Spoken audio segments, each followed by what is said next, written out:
welcome to Procurement Pivots, the podcast for procurement professionals wanting to navigate change successfully and create career success on your own terms.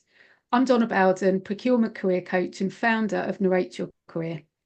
And I'm Laura Sellers, executive coach for procurement and founder of Coaching for Procurement.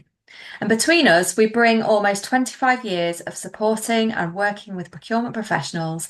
And it's fair to say we've navigated many of our own career pivots along the way.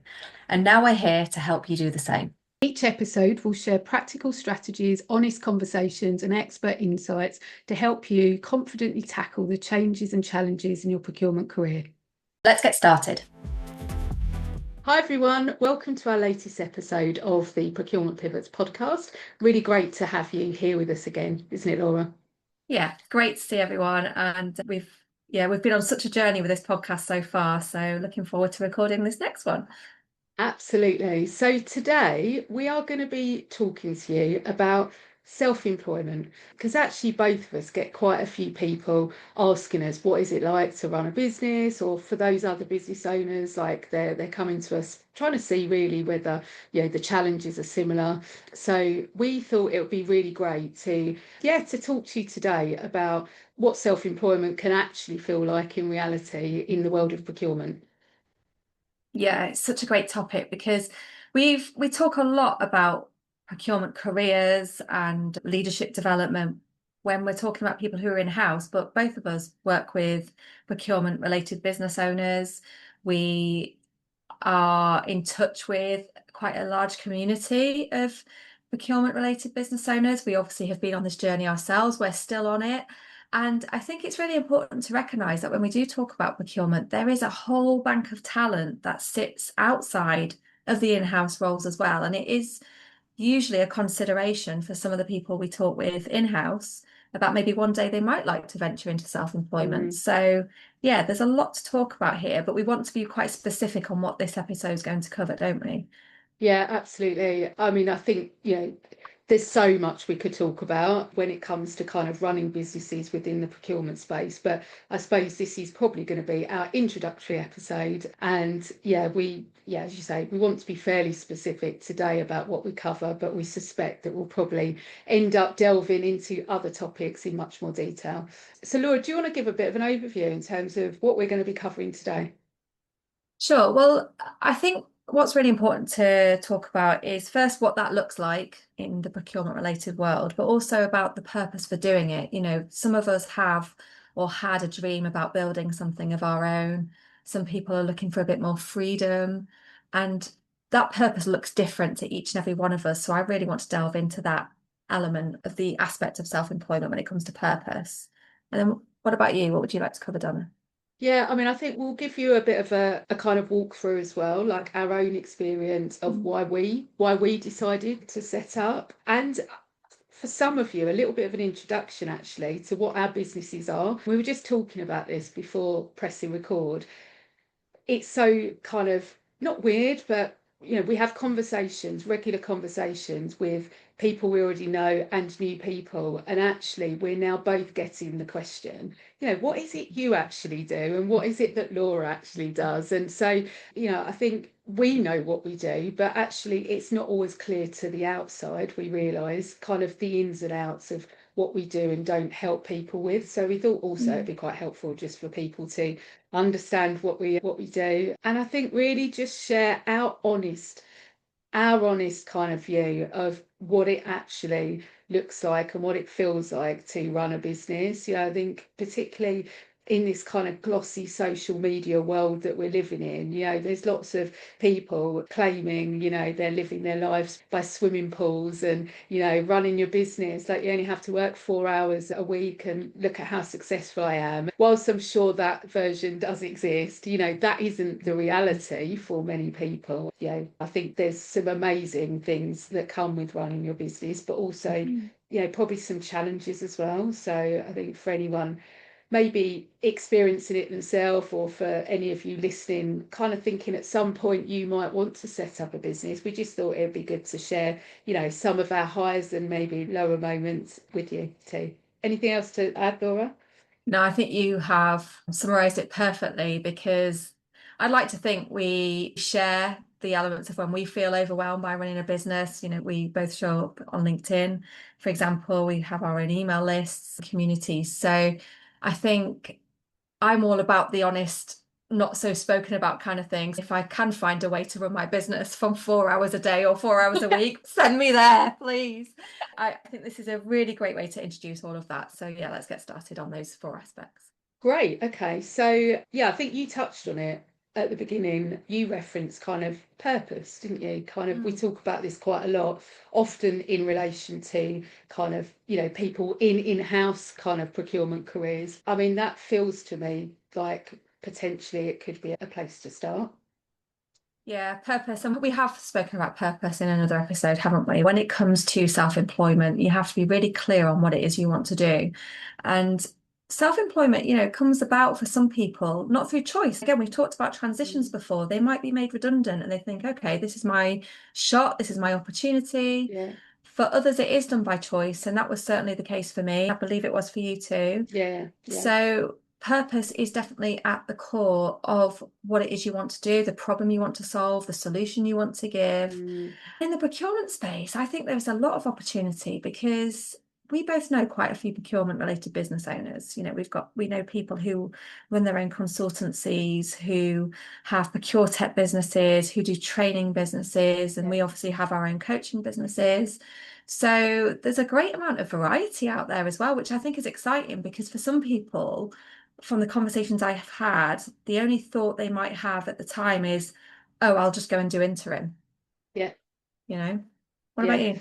Yeah, I mean, I think purpose is really important to me. And I think like really understanding what it is we're doing, but why, like the why Yeah. we're doing it. Actually, like we've referenced the fact that later on we're going to be talking about the highs, that, the challenges as well. I think really understanding why you want to be doing something is kind of what gets you through when things maybe are a little bit tougher. So, yeah, I think that for me, like, I guess my why was one of the fundamental reasons for setting up the business in the first place. So I think just, understanding that really clearly, I think it can kind of be that it gives you the direction, it can help you with your decision making. I just think that's really important. You touched on a good point there about, actually the different types of self-employment as well. Like you've just referenced the kind of the interim market. Actually, I think like nowadays, we're living in such a different time to even 5, 10 years ago, where I think sort of previously, the world was much more traditional, and the majority of people, not everyone, but the majority of people kind of, were operating in these like traditional linear career paths where, you kind of climb the ladder in your corporate Mm. world. But actually, like, I think things are quite different now, and there's so many different ways of working and models, and you've got people that, are actually running businesses whilst doing that corporate career. You've got Mm. people that are running multiple businesses. You've got people that are doing kind of fractional work, working with multiple clients at once, kind of smaller engagements. There are so many different versions of self-employment that it's not that one size fits all at all. I do think like in the procurement space, like procurement is still evolving and it's growing, and there's like so many opportunities, self-employment opportunities within procurement, as the profession is developing still, and individuals within it are developing, and the tools, the systems, the need for training, like it's just all evolving. So I just think actually it's such an amazing space to be in. There's just so many opportunities for people to, like we have, like create businesses that enable you to help people solve particular types of problems. Yeah, absolutely. And I'm going to touch on something you said earlier about the knowing your purpose and your why does keep you going when the chips are down. Again, we've covered purpose in another episode, but the purpose of the business and the problem it wants to solve, you need to be quite clear on that.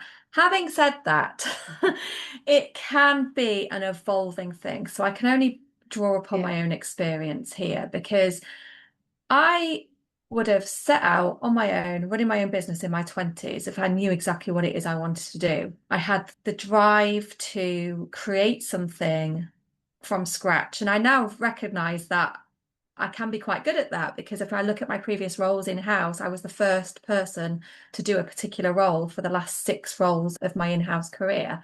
Building something from the ground up actually really suits me very well, I now realize.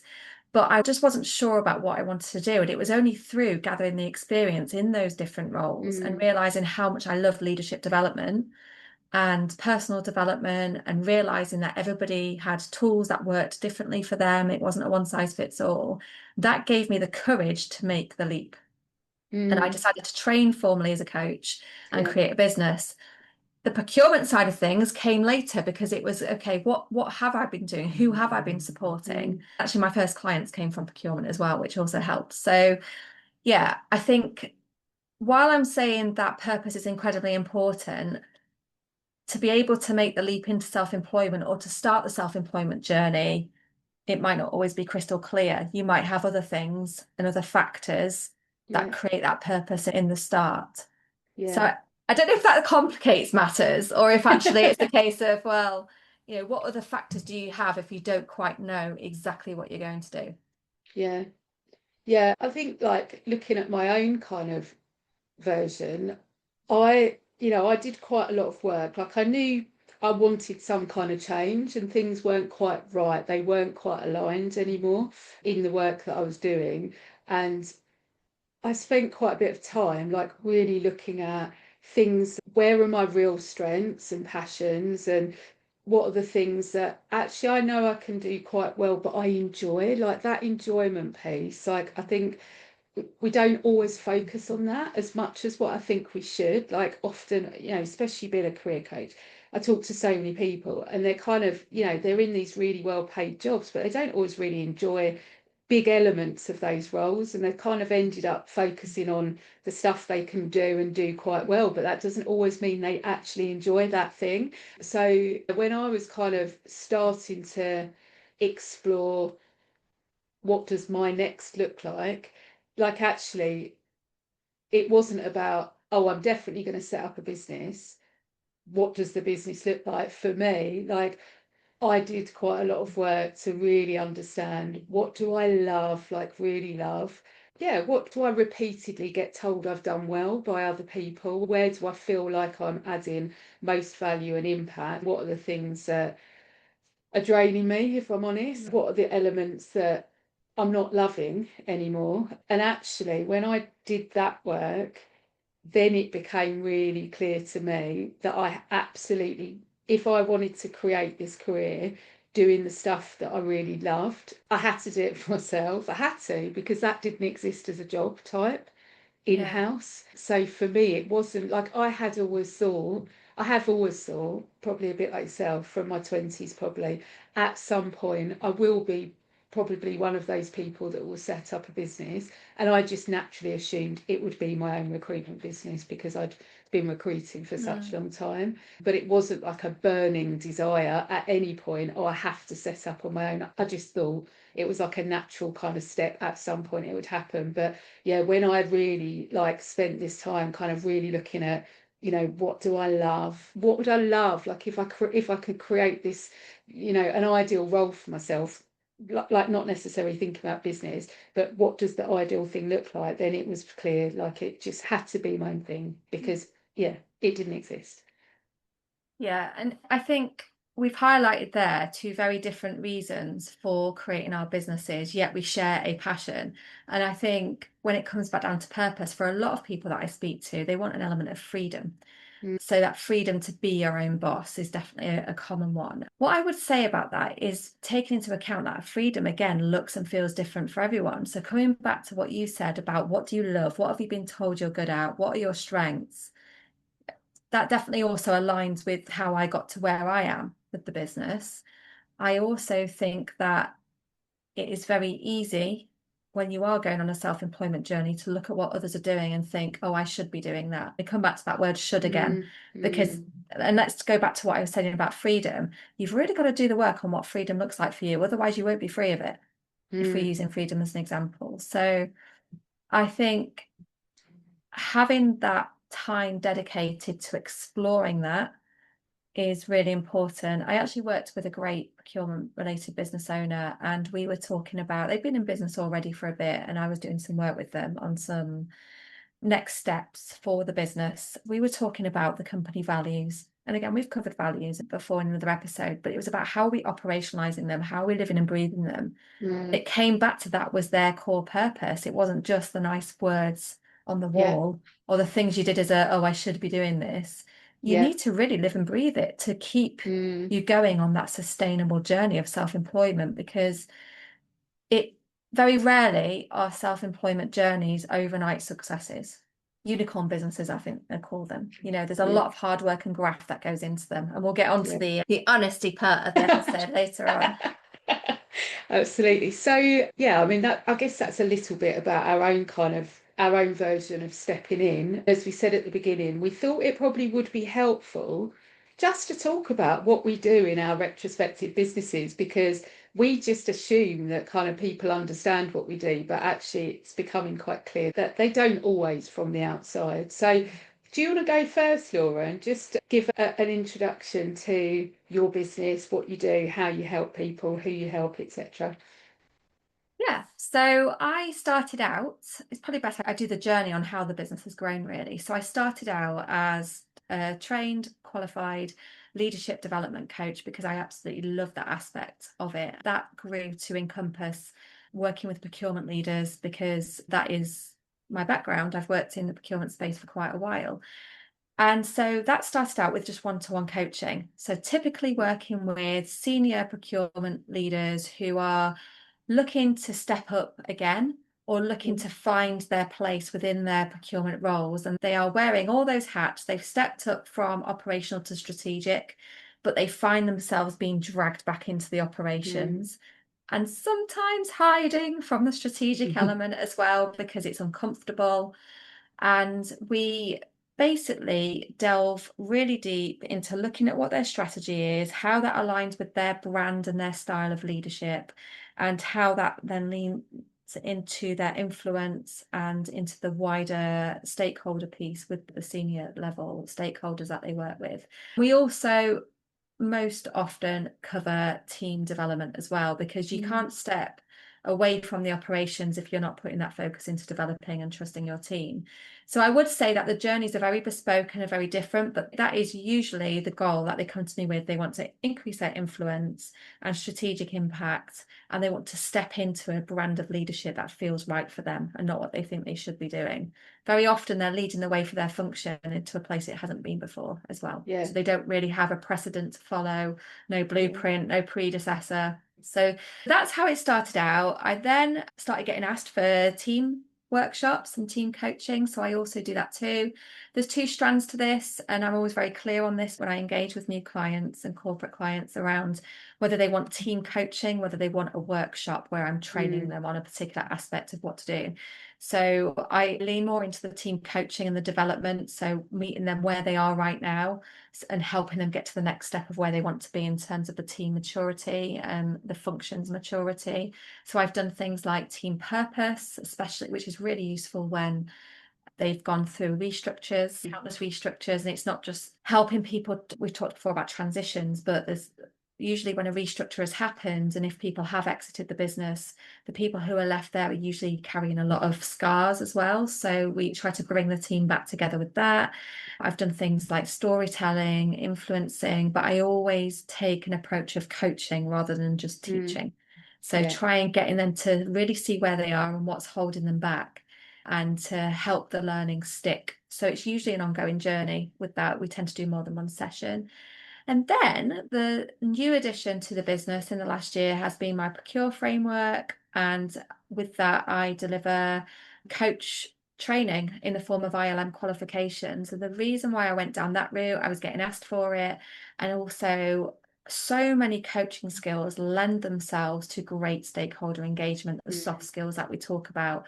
But those soft skills and emotional intelligence skills, the self-awareness, they're not skills we just switch on. We tend to have blockers and barriers to them. And that's where I think a coaching skill set really helps to unlock those barriers. So I have the training school. I'm an approved training centre to work with procurement teams to upskill their internal capability through coaching. So coaching Yeah, skills are what underpin everything that I do in my business yeah, for procurement, but it takes different forms in terms of one-to-one, team coaching, and then the coach training as well. brilliant. And Yeah. if anyone listening in is wanting to maybe explore working with you across any of those different ways, like how should they best get in touch with you, would you say? So they'll find me on LinkedIn. So I'm on Yeah, there as I think it's linkedin.com/Laura-Sellers. And otherwise, you can find me on coachingforprocurement.co.uk and you'll find all my services and more information about me on there. So it does what it says on brilliant. the tin, coaching for procurement. Very original, but it works. Yeah, definitely works from an SEO perspective as well. I've found Yeah. you're always right up at the top of all of the So searches. so not intentional until you told me about that, which I find is quite funny. Yeah. So, but again, that business has evolved for me, and and this comes on to the honesty thing. Mm, And sorry, Donna, I don't want to take away from you showcasing what you do, but this has been a journey for me, and I'm really proud of that because I think most businesses, they start off in one place and they know who they want to help and what they want to do. I've done that through testing, through responding to what I've yeah, been asked for, through, I never in the 3.5 years ago, and even 4 years ago, really, even before, beyond that, when I was at the early stages of training, I had no idea I was going to be doing those things. I've gone with what I've yeah, been asked for and what I enjoy, yeah, just how things evolve. So yeah, it's definitely, and again, we'll come on to the honest journey of a business owner later. But yeah, yeah, it has been a journey. What about yeah. you? Tell us more about your journey in your business. So I suppose I'll give a little bit of backstory as well, like you did. So I would have been kind of working as a recruitment leader for a good 25 years. This year would have been my 25th year anniversary. I kind of, so first half of that career was non-procurement related, different areas, but very much it was working as a recruitment leader. Did I say procurement leader before, or did I say recruitment leader? Anyway, Well, you said recruitment recruitment leader. leader. Okay. So yeah, so I started kind of in a variety of different industries, and then kind of second half of my recruitment career, I was appointed to go and head up a procurement recruitment team and have remained in the procurement space ever since. I think, I said I kind of got to the point of starting to question, what do I still love? What would I love to do more of? Which aspects would I like to kind of not do quite as much of if I had the choice? And actually, I was a really supportive recruiter, I would say. Like that was the common feedback that came through from kind of people that had worked with me, people that I'd kind of supported to get quite big senior procurement roles. So I always focused on the senior side of things. And I just really loved that kind of informal coaching and support side of things. And particularly in instances where people were finding things a bit challenging. Like, I really enjoyed, if someone had been out of work for a period of time and helping them re-enter the job market, or if they were trying to, secure a role at a more senior level or change industries, like where there was some kind of challenge. I think that's where I really enjoyed kind of helping and supporting people. So that was kind of, with all my reflections, I decided to, build a business doing just that. So a bit like yourself. So I launched Narrate Your Career last summer, and initially started just with doing one-to-one work with clients. I didn't come out and set up the business only to help senior procurement professionals, but being honest, that the majority of people that I've helped are at the senior end. So it's one-to-one career coaching, primarily helping people that are either quite stuck at a crossroads, don't really know what they want to do next. Do they want to stay where they are? Do they want to leave? Do they want to leave procurement altogether? Do they want to set up their own business? So it's kind of helping people to make those really big career and life kind of decisions often about what's next, and then it's the sort of the practical and strategic support to help them to position themselves to actually then transition to that place. So I do lots of work helping people around developing their story, demonstrating their value, CV work, LinkedIn, interview coaching. So it's quite a lot of areas. And then moved from just doing the one-to-one to starting to do some group programs as well. So I haven't yet kind of worked out what that looks like exactly going forwards, but I've now run a number of group job search coaching programs for individuals. I think like then the latest kind of transition or pivot, I should say, is I came into this year kind of recognizing that I wanted to help more people. And I know, not everyone can work with a coach, not everyone wants to, not everyone is able to work with a coach. But actually, with the way the market's been, there's been a lot of people that I knew would benefit from some help and support. And so I've just really wanted to provide some more free support as well. So I now do, various kind of things that people can just join without paying, job search surgeries, webinars, etc. So yeah, it's kind of evolved so that I can help more people, and some of those people that are really finding these quite difficult, but as much as they would love to work with a coach, they just don't have the finances to make that happen. So yeah, it's evolved, and like you say, it's a journey, and that is what's really exciting for me, that you kind of, it evolves based on where the demand is, but also you kind of get an idea or you see an opportunity and just think, do you know what, let's give it a go, test. So, things have evolved, and, there are quite a few things in planning at the moment that, it will continue to evolve going into next year as well. Watch this space. Yeah, that's brilliant, because I think, like you say, you've recognised that there are people who aren't ready for that one-to-one support, and you've got the job surgeries, and I think, and like you say, we've both evolved our services based on the demand, and with it being such a wide market, procurement as well, we'd love to help everybody, and I think coaching is a great way to be able to help people, but we also need to refine our own messaging and what we're strong at and where we can help people the most. I think that's what's great, because, and we've said this before, I think on a previous episode, where we love the fact that we've come together to do this podcast, because we both could be classed as competition. We don't see ourselves as that way, because we believe there's room for everybody. I think we both bring different skill sets to the roles that we do and to our businesses, but we also complement each other, and yet we're creating another resource that's hopefully very useful for the procurement community. So that's what I love about, like you say, it's evolving, it's exciting, there's opportunities that we open our eyes to, there's things that we will do 2-3 years from now that we've got no idea about yet, and I find that really exciting about being self-employed. And that for me is what freedom is, a little bit going back to what I said earlier about freedom. I find that really exciting.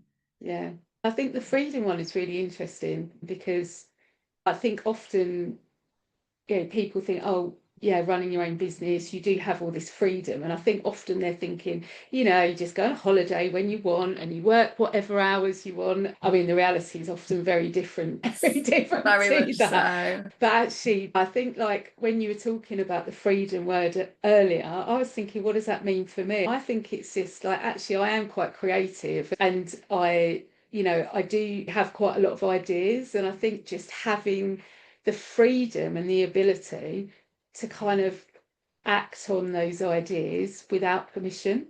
Yeah. Yes. Without permission. And just like, do you know what? That quite excites me. I think that could help people. I feel like I want to do it. I can just do it. It's like you don't need to have a conversation with anyone other than yourself to decide, do you know what? I can do this, like, complete U-turn if I want, and do something different. And I love that. Absolutely love that. And that is exactly how I identify to freedom as well. And I'm just laughing now. I hope you don't mind. I'm going to share this with everyone. I'm not even going to tell you what it is, but I think, we keep finding things that we have in common. Are you talking about last week? I'm talking about last week, how we both found out that we have a very strange love of crab sticks. So crab sticks aside, and we do like a lot of the same food, because we've been out for dinner a few times, haven't we? And we both do enjoy that a lot. But back to that freedom, it does mean different things. That certainly is a freedom that I buy into as well, that freedom of choice. Also, and I guess this might move us into the honest experience of the not so great things, where I admire anyone who runs a business from what they say on social media, where it's just, oh, I only work 4 hours a day, or, I travel the world and do this. And, maybe one day that's what happens for us. But freedom, I think when you're building a business, I feel anything but free, because I am to a degree obsessed with building my vision. And that means that for me, I don't always know when to stop. So I probably give so many more hours to my role. And I always have been a grafter, as I would say, a Mm, northern grafter. But I think certainly freedom, for me, I'm fulfilling my value of freedom by choosing what I do. yeah. It's not freedom from hard work, that's for sure. I am not free from hard work. And I think if you are serious about building a business, you have to go through a long period of time of Mm, building. And that takes yeah. time and it takes dedication. Yeah. And I think that, both of us have just said, we're constantly evolving what we do as well. Yeah. So I think we're constantly creating more work for ourselves. Like, in a way, I think if you just stay doing the one thing, like maybe over time you can start to kind of pare back. But I think when you are still evolving things and changing things, like actually that does take work and effort to do that. I would love to think that over the course of the next 12, 18 months, I will be able to reduce the amount of hours that I do, but I don't mean significantly, but I mean to, get it back to, a really manageable place. But yeah, I think, yeah, there are so, I mean, I love it. I love, running my own business. I've absolutely, yeah, pretty much loved every moment, bar a few. For me, I think that just, that ability to just decide what you do, Mm. not necessarily the when, because, it's a lot of the time that you're working, but it's the, yeah, kind of really working out what matters most to you and then acting on it. And I love that. Yeah, I think the point we're making around the freedom or the hard work is that we're building solid foundations for a sustainable future for the business, Yeah, right? We didn't come in this for just to do it for a few months and to go back yeah, in-house. And maybe one day I might change my mind and decide that I want to coach internally, and I'm open to that. I'm very curious and open to yeah, follow where I want to take the business. Right now, I don't think that will be the case. I'm very committed to my vision of building this business. And I think that's just what we're saying is that when you have a vision and you have a purpose to what you want to build, there are mm, a lot of things that stand that business up. And I yeah, think that's some of what we don't see on mm, social media about what running a business is really like. And, I can't speak for every business owner. Maybe there are lots of them out there. I just think from the business owners that I know, and I've known a yeah, few over the years, there's always that long period of hard work to set things up. I think, freedom for me was also around. So my husband has a job that takes him away from home. So, and we've got two young children. So I like to try and build it around there. And I do travel for work. And I was talking about traveling before, but I have actually yeah, traveled abroad, or will be traveling abroad this year with the business. I think it's around, again, choosing what yeah, type of activities we do in the business. There are mm, some things I've been asked to do for a client in my business, and I've said flat no, no, that's yeah, not my skill set. Here's someone who can help you, yeah, you yeah. know. So what have been the bigger challenges then? We've said this is about us talking honestly and openly about our experience. Like, what have you found hardest about being a business owner? I think it's just what we've been saying, really, that there is a lot of hard work that I put into. Somebody said to me when I started out that you will spend a lot more time in your business, sorry, on your business than in your business to get it to Mm, stand up. So I started out with no network. I had great relationships where I was working, but at the time I didn't know I was going to still work with procurement anyway. But also, I just knew I had to build some visibility for the business. And I did start from scratch. So I'm really proud of where I've got to with the mm, relationships that I've built. But that has not been easy. And, you get plenty of no's along the way, and it's not the right time. You get some easy yeses. And I think resilience is something that mm. you really need. A fellow coach said to me that she really admires my stickability, she calls Okay, it. So yeah, I've never heard that before, but I really liked it because I think you do need to have that. And I've taken some great inspiration from other procurement related business owners. I won't name them. I mean, if you want to know, you can, people can message me and ask. But there was someone who said, I think they're 10 years in, and they put on LinkedIn about a year ago or 6 months ago, saying that year three for them was particularly difficult. And only not mm, once they got to year seven did it feel like, okay, I've got something here. And I really want to shine a light on that, on patience, the mm, patience it takes, because time flies. I can't believe I've been running my business for over 3 years already. And I think you have to have that tenacity, that resilience, and the patience to yeah, bring your business's vision to life, because it mm, probably will take you a lot longer than what you thought it would, in my mm. experience. That's been challenging, but apparently I have stickability, and I would agree with that. I do Yeah, think I'm good at staying the course. And I'm really pleased with where my business is, and it has mm, grown year upon year. I feel very optimistic about the future, yeah, but I also learn a lot in those tough yeah, moments. yeah. What about you, Donna? I mean, I think the harder thing is just, I think like some of the learning, like I love to learn. I love to learn, I and do. that's what I've really enjoyed. But I think there have been really busy points over the last year where at points I've been having to learn quite a few new things at once. I know we've had this conversation a few times, like, sometimes it can just feel a lot, particularly if you've got this new idea, you want to do this new thing, and it involves often multiple new technologies. So, I think I'm okay with technology. I'm not going to say I'm like a whiz at all. I'm okay. But when I have to learn multiple new like software platforms, for instance, at the same time, and when you've got a really busy schedule, like that's the thing. It's like, I think, when you are really busy in your coaching work and then you've got this new idea of this thing that you want to build, like actually it can be really quite difficult having to learn those new tools or systems very quickly to be able to get them in quickly. So I think that's been quite hard at points, I think, like like it's been constant learning, and that is positive, but just there have been a few moments where it's like, whoa, this is a lot. Like this is a lot. But I think I haven't helped myself. And, just looking at my recent holiday, the week of going on holiday, I thought it was a good idea to launch a podcast and for my website, my new website to go live. So it's like, two big projects going on in the background at the same time, whilst also having a pretty full coaching schedule as well. So it's just at points, it's been quite a lot. But yeah, I think just sometimes the pace of learning can be a lot. I think I was actually quite fortunate. You're talking about the time frame to build something. I was really fortunate that when I say fortunate, I've created a good network for myself over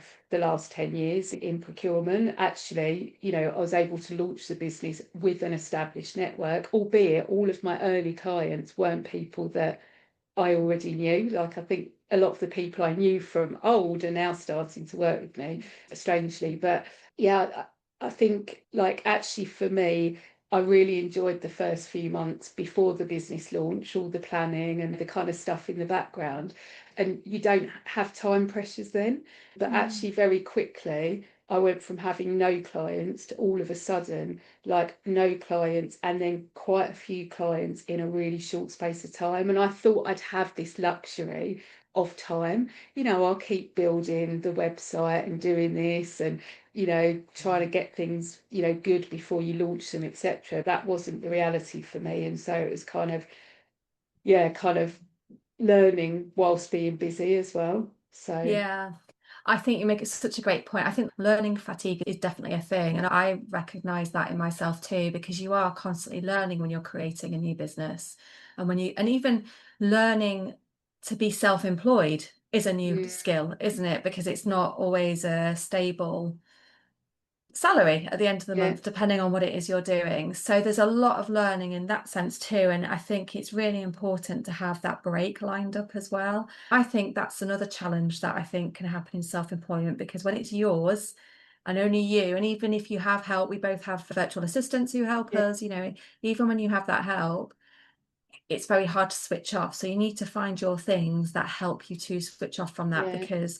otherwise it's a very quick, slippery slope into burnout. yeah, Burnout exists in house as well when you work in a corporate role as well. But I think that's something that I've been very conscious of, because, like you, the business has continued to grow. I've had all of a sudden quite a few clients in one go. I had a lot of corporate work in one mm, go, and it's just trying to sort of balance that energy. yeah, And energy is a huge thing, I think, when you're running your own business. You've got to be able to balance that energy because, like I say, you've got that big vision of a business that you want to build, and sometimes only you can see it. Even if yeah, you have it written down, even if you share it with somebody, you're the one who's working towards it. So managing your energy is going to serve you for the long term. It's, rest is not a dirty word, Yeah, and it's not even a reward. Rest is an absolute requirement when you're building something. definitely. So any tips, like if there's people listening at the moment, I'm sure there probably are, lots of people I talk to kind of say at some point they think they might want to set something up. So have you got any tips for anyone that's maybe thinking about starting up a business of some kind? Yeah, again, sharing from my own experience, I know we shared this in a previous episode about starting with what your strengths are, what you enjoy. And Mm, sometimes, especially if we're not enjoying where we are right now, it can feel like it's such a big leap to go, oh, how can I choose? I mm, can't possibly choose to do something that I enjoy. But that is obviously where, say, obviously, it's not always obvious. It is honestly where your best chances of success are if you are doing things that really light you up and that you enjoy. So write all that stuff down, even mm, if it doesn't seem to make sense or it doesn't have a place in a potential business idea, you'll probably find something that links to it that you can really pull on and tap into. So that would be the first step, I think, for someone who's got an idea to be mm. in self-employment to start there. What about you?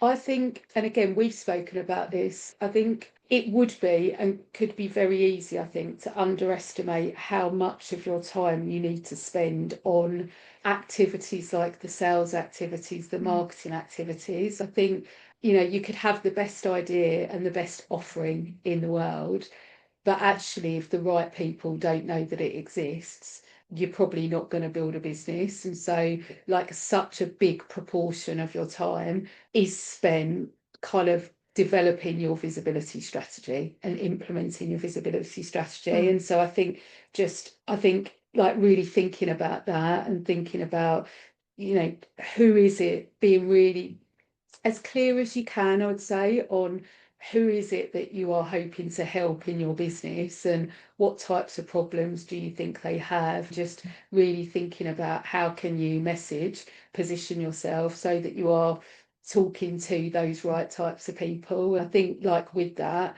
for me, consistency, like, Mm. consistently delivering your message probably in a variety of different ways, but being really consistent with it. And, do we want to be posting on LinkedIn all the time? Like, ideally not. But, actually, like for me, LinkedIn is an amazing tool that so many of my clients have come to me from LinkedIn. And so I know that actually the effort that I put into making sure I'm visible to the right types of people on LinkedIn, like it absolutely pays off. So I think it's like, don't, particularly coaches, like I think we both have known coaches that they're amazing, like brilliant coaches, but actually, if you're not thinking of it, as a business, with a sales strategy, a marketing strategy, people don't even know that you exist as a great Mm. coach. And so that side of things, I just think is regardless as to whether you're developing a vendor management tool or a coaching business or a training kind of environment, like actually really thinking about how can you reach your ideal audience regularly, like is so, so, so, so important. Yeah, that's a great point, and it's one of the things you need to look at. One of those things about working on the business and not just in the business that we spoke about right at the beginning. And again, that message will refine. It's for now, it's not forever.